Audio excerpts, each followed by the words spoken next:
This video brought to you by Barnett, manufacturers of the finest American-made clutches since 1948. Find a clutch for your bike at barnettclutches.com and feel the Barnett difference.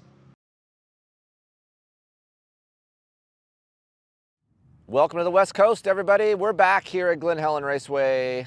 Thank you for joining us on RacerXOnline.com. I'm Kris Keefer, and you're looking at the 2026 Ducati Desmo450.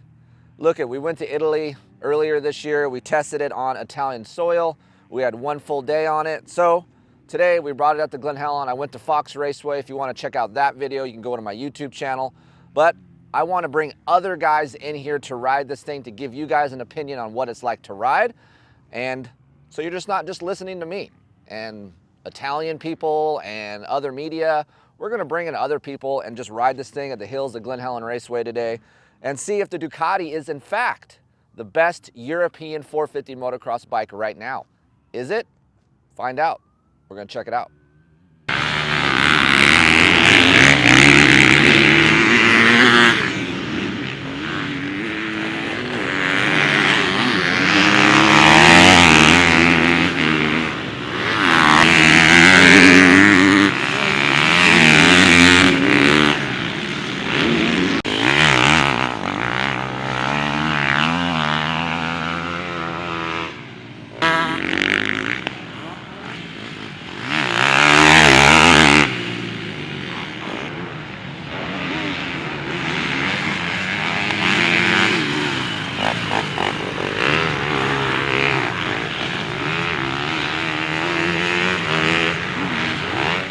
Okay guys, wrapping it up here at Glen Helen Raceway today. I brought my guy Tyler Renshaw, 41 220 or 10? 20. 220 LDS. That's not hefty. That's the normal vet weight.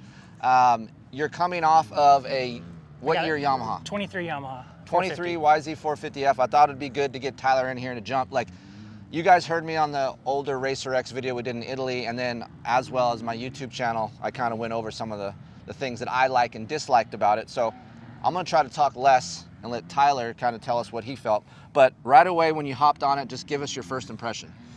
It felt really smooth. I was expecting it to be a little more harsh. Yeah, like, more of a hit. Yeah, after everyone saying how gnarly the Desmo and everything is, but It's a good smooth power. It could use a little bit more on bottom, but I ride the bike at a pretty high RPM already, so that kind of eliminates that issue, but I liked it. It's a fun bike. You know KTMs really well. You're an ex-KTM mechanic. It almost reminds me of a slightly smoother KTM feel. That's exactly what I had in my head when I was riding it for those first couple laps. It's an aluminum frame KTM. Yeah, and if you guys are out there listening to that, you guys know damn well how good a KTM engine is, and I will concur. So from my YouTube video that I did at Fox Raceway to Glen Helen, obviously Glen Helen is faster. Top speeds are in the 60 mile per hour range. I don't feel that rich feeling as much, but you commented to me like you felt like on low RPM and even in the sand, you felt a little bit of a rich feel. Yeah, just because I was dragging my brake a little bit in some of the rougher stuff. It did seem to load up a little bit, but I mean, that could just be the way I ride, but. You didn't try the red map, just the green map? No, I didn't. So I tried the red and the green map here at Glen Helen Raceway. Faster track, red map's a little bit cleaner than the green map. I do think the red map's a little bit more aggressive feeling. Little pickup is a little bit quicker, but I actually prefer the green map, kind of like what Tyler and I are talking about, just linear, easy to ride. I ride a Yamaha a lot, so for me, the Yamaha's a lot of bike. Yes. Even the 2026 model, they toned it down. It still spools up quick. This doesn't have that. It has more of a heavier crank feel. Yeah, the Yamaha, the stock maps and everything, they're too much for me. I rode my Yamaha 100% of the time on your smoother map. On your smoother map. Yeah. And this feels like that. Yeah. Like more like you said, like an Austrian motor.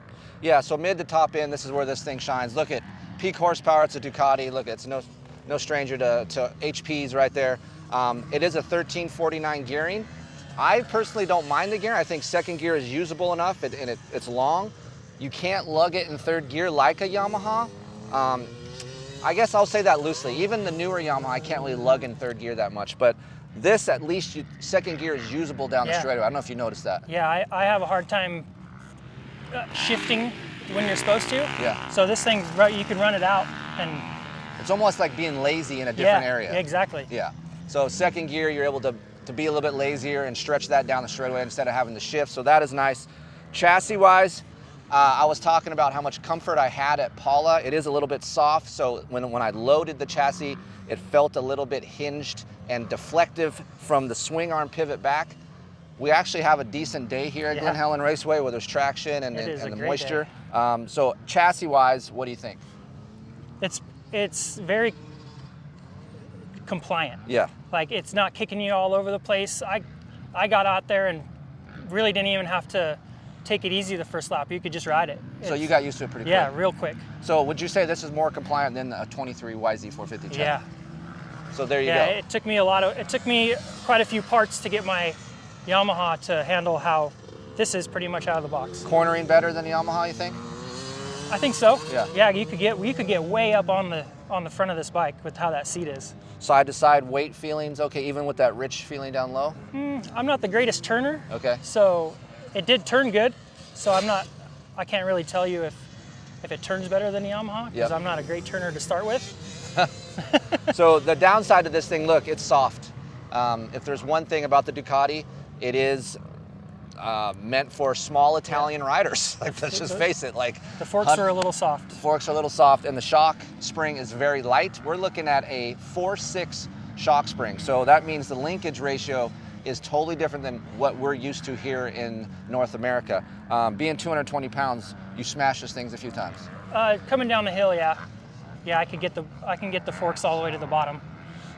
As an average consumer just going to go buy this thing, would you, now that you rode it, and look at $12,000 price tag, that's being nice, is it a consideration? Oh yeah. So you think this is good enough for you, like, hey, I could put my money down and have a good time on this? Yeah, like I said, it took me some money to get my Yamaha. That's true. How this is already. Yeah. Like, it's a very smooth riding bike.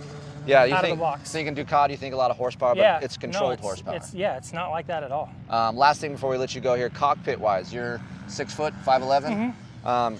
Anything strange or odd? You just hop on this thing, felt comfortable right away? Right away. Bars were good, and only thing I'm really picky wise cockpit is like where the handlebars are over the forks, and these are right on the money. Yeah, I agree. I'm kind of picky with where the location is for the bars. It's easier to corner when you're back a little bit. This has a nice bend. It's pretty flat. It is a little bit of wide of a bar. I do have Renthal lock-on grips because the stock, I want to say Domino lock-ons. Yeah. I could be wrong. Domino. A Domino. A little bit tough throttle pull. This is still tougher than a Yamaha or a Honda, but grip feeling is much better, so I just put Renthal lock-ons on this thing and got rid of those hard Domino grips. Otherwise, she's stock. They comes with a Pirelli setup with a 110 rear. Here at Glen Helen, I would rather have a Dunlop and a 120, a little bit wider of a patch, but Pirellis are good tires. I would venture to say probably the second best tire that I would prefer if I wasn't going to a Dunlop. And then overall for me, I just think hopping on it, like you said, you get used to it right away. I just wish I had a little bit more damping feeling on the suspension. Yeah, the forks could be a little stiffer, but I mean, there's going to be people that are the perfect size for this bike, so you can't make everybody happy.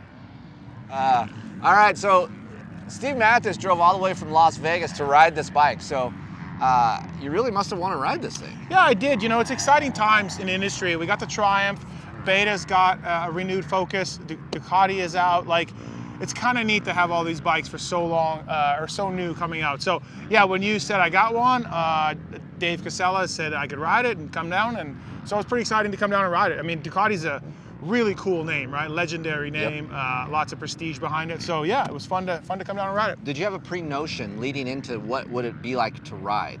Did you have something inside your head? No, nothing. My friend Antonio Caroli has been riding it pretty well, but other than that, no. Look, try not to be so Blue Crew biased, but when you hopped on it, look, you only had a few laps. Like, so this is his first impression, so it's not going to be a deep dive, but just your thoughts on what you think. Well, I'm 230 pounds with gear, so initially I'm way out of range of this. Like, I could ride the stock Yamaha suspension fine, and I could ride it all day and I wouldn't have an issue. This bike is way undersprung for me. So that would be immediately thoughts like, whoa, wait, felt soft in the back. And no matter what bike, it's gonna be soft. Yeah, but I felt like the Yamaha is doable, it's rideable. So this was not great. But when they say the Desmo powertrain allows it to rev, and over rev is one of the features of it. Man, they are right. Mid to top on this thing, it comes alive on that, coming up the Glen Helen hills and everything. Really, really comes on. Now, would I like it snappier and a little more bottom? Absolutely. I feel like with race gas / ECU stuff. Did you notice that low end rich feeling? Yes, it was dirty. It was kind of weird to get. Once you got it going, it was fine. Once you got past that point. Yes, once you got past it, it was fine.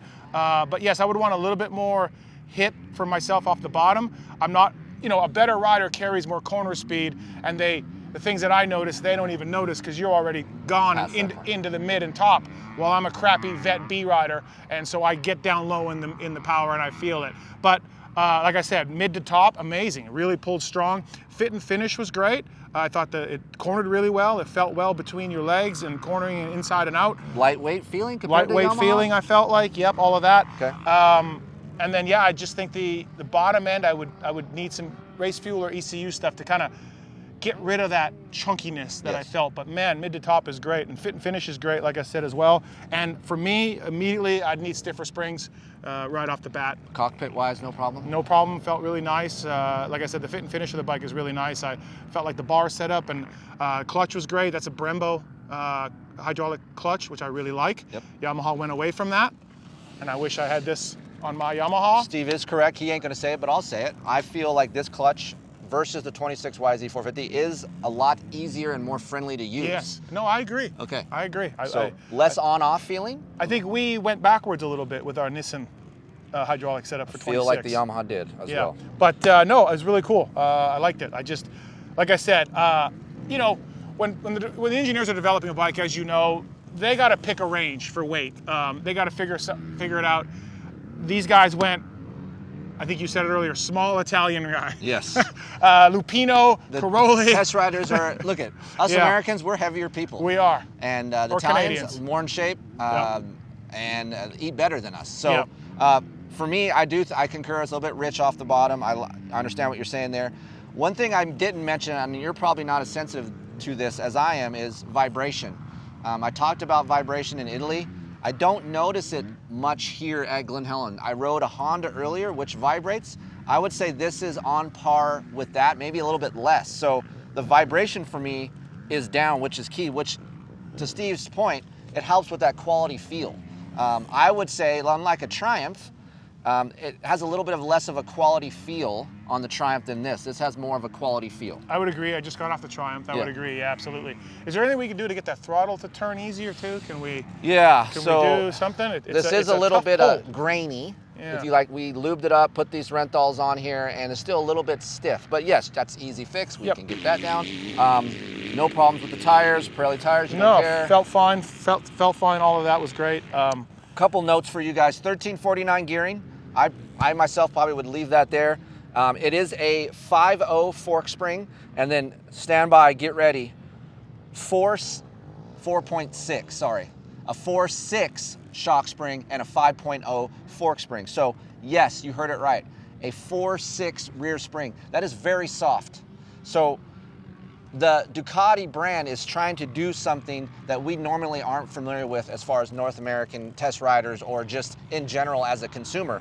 Very light, the linkage ratio is much different. So a couple things that the aftermarket can really go after to make this thing better and more balanced is a linkage and then go into a stiffer shock spring, especially for guys like 220, 230, right? Yep. Fun bike to ride. I would say for a first-year motorcycle, it's great. David Pingree, it won their European side of the shootout, so it's already winning shootouts. And I would say it's going to be, I'm going to venture to say top 3, top 4 if it's available in all of these shootouts, these media shootouts. So we're going to try to get you in ours too. How's that sound? Sounds good, yeah. I really like the Yamaha. There you go. That's just me though. But no, listen, cool bike, awesome. Great to see Ducati in the sport, great to see all these new manufacturers coming in. First year effort. Like, again, I don't want to, I've said this before, but Cannondale built a new bike and came in, and God bless those guys, but it was horrible. Bike of the year. Yeah, it was horrible. Early KTM's not good. So to see Triumph and Ducati and even Beta, although they're not new, hit marks and produce race-ready machines is pretty cool and pretty impressive. More choices for consumers is always a good thing. Good job to Ducati. Thanks for letting us borrow this thing for a while. Hopefully we get it long enough to do some durability type tests and let you guys know on what breaks, what doesn't, reliability and all that. Hopefully Ducati has enough motorcycles. Usually the first year motorcycles that these brands come up with, there's not enough to go around. So we will see, that'll be in due time, but appreciate you guys joining us here on RacerXOnline.com. Any info about this thing, you can email Steve. Nope. You can email Kris at KeeferInkTesting.com. I'm happy to help you guys. That's a virtual door that's open, unlike Steve's door, which is closed and locked. Yep. So don't forget, 12 issues, $30. There's a RacerX publication that Steve writes articles in. You're a pretty good writer. Yeah, thanks. Shout out to Phil for doing this for us, too. Thanks, Cudby, for hanging tight all week. He's been busting butt, and we'll see you guys in the next test.